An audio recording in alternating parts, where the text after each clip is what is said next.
So, 4 big New Year's resolution mistakes and how to avoid them. So, that's what we're going to be talking about today. So, welcome to Joyful Eating for Midlife Vitality. I'm Jules Clancy, a former food scientist and winemaker turned health coach, and I've discovered a simple way to have a joyful relationship with food without sacrificing pleasure or my waistline, even in my 50s. So I want to help you get to this magical place where eating well feels easy and relaxing and fun. So you actually look and feel fantastic as you age. So listen on to find out how. So before we dive into this week's episode on resolution mistakes, the best bite I had, because we love food and joyful eating.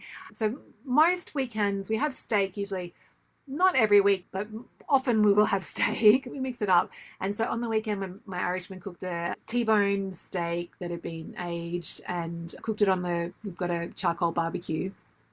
And he did do something different with it, but I can't remember what it was, but it was so tender and juicy and just had that beautiful smoked barbecue flavor.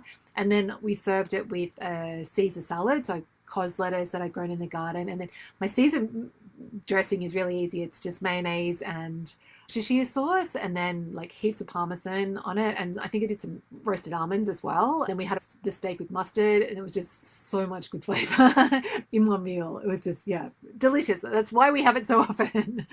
Okay, so the story behind this episode is, of course, it's that time of year. We're thinking about resolutions, which I stopped making definitely over a decade ago, and instead each year I choose a theme for the year. So new resolutions are on our minds, and so I just thought I would share like what the big mistakes we humans tend to make around resolutions so that you can avoid them this year. And so 4 mistakes. First one is not deciding. And it was interesting, when I was researching for this episode, I actually thought, what does resolution mean? And so resolution comes from the word resolve, of course, and to resolve something means to decide firmly on a course of action. So we're deciding firmly. And I think that's the biggest mistake that most of us make with resolutions, is that we don't actually firmly decide. We kind of, it's not a resolution, it's not a firm decision, it's a wish. It's like, oh yeah, I'd love to lose 5 pounds or 10 pounds, or yeah, I'd love to get into shape, or yeah, I'd love to start eating healthier, right? And we have these New Year's hopes or New Year's wishes, right?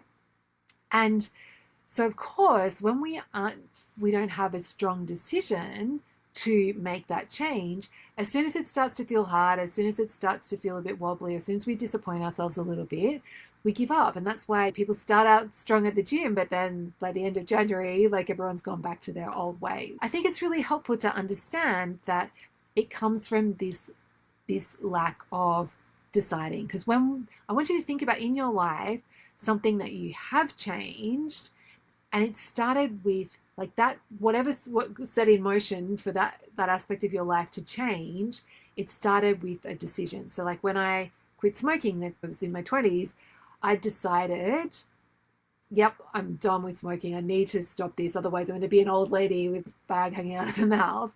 But it started with that decision. And yeah, there was one time that I smoked, and then I was, no, got to decide again. But because I decided, and then when I did waver, I came back and I decided again, then I was able to stick to that change. And so it's the same with, if you want to lose weight, it's actually making that decision is the first part. And you're ready to make a decision around making a change in your life. The best way to do that is to think about, okay, what happens if in 12 months time, imagine yourself 12 months time, not changing at all, staying exactly the same as where you are in this aspect that you're thinking about changing. And if you can imagine that, and it actually feels, yeah, it feels okay to be, I'd be a bit disappointed, but I'd be okay to be where you are, then you're probably not ready to decide to change. You want to be in that place like I was with the smoking. No, if I'm still smoking in a year's time, that will feel awful. It'll be another year of me getting wrinkles and blah. If it feels, no, I don't want that, if you have a strong reaction to it, then that's a sign that you're onto something, and there's a sign that you are ready to decide to change. But it starts with decision, and we don't change anything without deciding it first. So that's the first place. We want to actually resolve, make a firm decision on a course of action to make that change. Okay, so the next mistake that I wanted to talk about, this is more specific to health and weight, is that people focus on just losing weight as the only metric to be changing. It's like, yeah, I just want to lose 20 pounds or whatever it is. And actually not thinking about health in that broader context of how you want to feel. So yeah, if you want to lose 20 pounds, there are so many ways you can go about doing it. And so if you're the shortest and quickest way is to do some sort of crazy fast or some sort of juice like shake thing where you're meal replacement thing, and yes, you will lose the weight. However, you get there, and then what you've done to get there has been really restrictive and really unfun, right? And so then of course it's not sustainable, right? So then you end up going back and usually bouncing back higher to where you were. So what if weight is something that's on your mind that you've decided that you want to change, we don't want to use restriction to get there. And what I recommend doing instead is finding something that's going to be sustainable. So going for the longer term approach where, yes, the weight loss is going to be slower, but doing it in a way that is sustainable. And that's what I teach people in the Naturally Healthy Club. And next group for that is starting in March. So if weight is the thing for you, then definitely, that's something to bookmark in your mind. Okay, I'll just wait and learn how to eat intuitively. So then I have this skill for life. So then I'm not restricting, and then I get to, yes, get to the weight that I want to in an enjoyable way so that I can keep doing that and keep eating in that way for the rest of my life. So finding a sustainable process to follow is really important. Speaking of sustainability, the mistake number 3 is making these big sweeping changes, which we all do. It's okay, I'm going to completely cut out carbs, or I'm going to completely cut out all plant products and just eat carnivore, whatever it is. And again, yes, that can be very tempting because we get quick results. However, at what cost? And when we're making these huge changes, it becomes this big part of our life, and it takes so much effort, right? And then of course we can't sustain that effort, or we're miserable, so it doesn't last. And so rather than making big sweeping changes, what I find to be the most effective way to change, and when I work with people, this is what I really encourage, is that we focus on tiny habits instead. And you would have heard of the book Atomic Habits. So there's another really great book on habits by Stanford researcher B.J. Fogg called Tiny Habits. And his whole idea is that the smaller and easier something is to do, the more likely we are to do it. And it's those small incremental changes are where our true power lies. That's actually where, by focusing on tiny habits and changing one little habit and one little thing at a time, over the long term, that's where we get to be where we want to be. We make the change happen. And the cool thing is that when we do it slowly and gradually, and we actually work on changing our habits at the same time, those habits become ingrained, that they become our new habits. And so then it feels weird not to do them. It just feels automatic for us to eat in a way that feels good to us. So tiny, like almost so small that you don't even notice that it's happening. That approach to change is radically, it's amazing how much we can change when we take it from that long-term approach and that tiny steps approach. And also it's so much more enjoyable. And then the 4th mistake that I know to be true for myself, maybe somehow in my past, is actually not planning for the bad habits, right? So yes, we think about all the things we are going to do, like the new things we're going to add in, but you can be eating salad all day long, but if you're still binging on ice cream at night, then overall you're going to not be as healthy as you would like to be.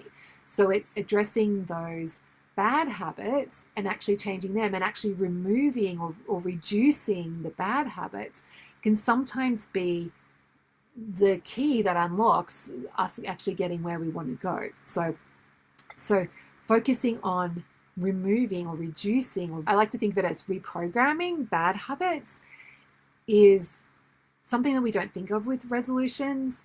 And it's also part of the most powerful. And the cool thing is that like oftentimes we're doing less. We're not adding things into our plate. We're actually taking things away from our plate. So working on removing bad habits is a really effective strategy.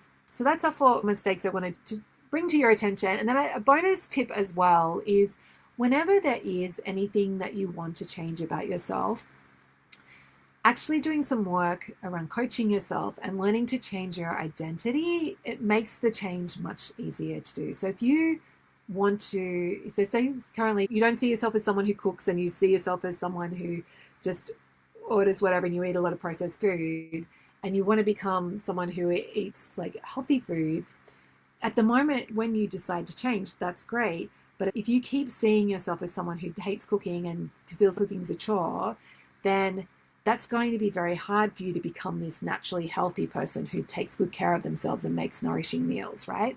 So at the same time as you're working on changing your habits, removing the bad ones, adding in some tiny good ones, we also want to be working on actively changing your self-concept. So our self-concept is just a term in psychology for how we see ourselves, the type of person we see ourselves as. So, do we see ourselves as a kind person or an active person or someone who takes good care of themselves, someone who nourishes themselves?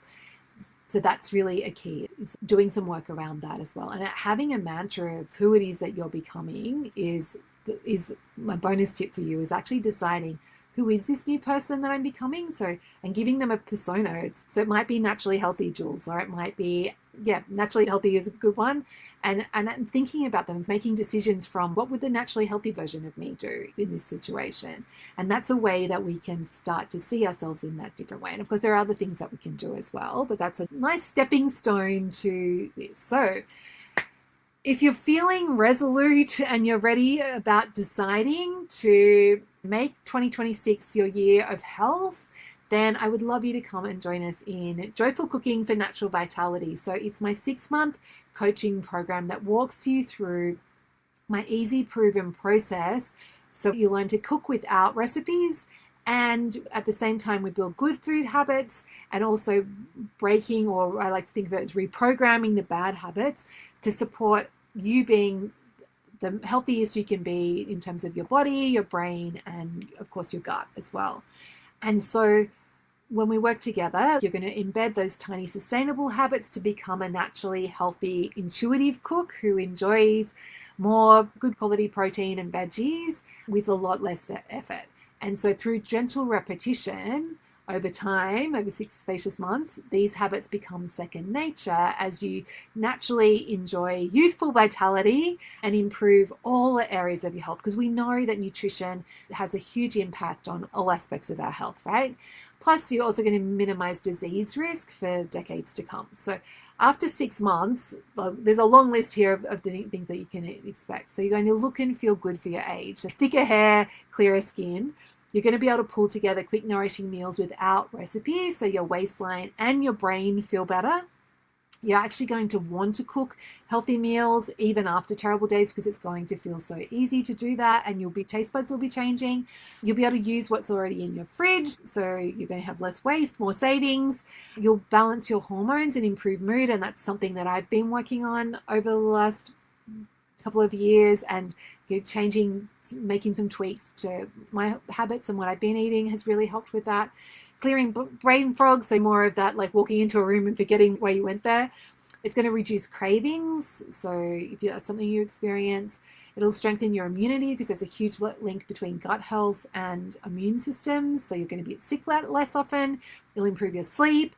You're going to feel better in your body and your brain. And finally, you're going to feel proud of yourself for taking good care of your health. And that feels so good when we've got those habits that support us and we are taking good care of ourselves. It's such a great feeling. So I would love you to experience all of those benefits. So for more details, just check out the link in the show notes, and we would love to welcome you into the next version of Joyful Cooking for Natural Vitality. Okay, have a fantastic week, and I'll catch you next week.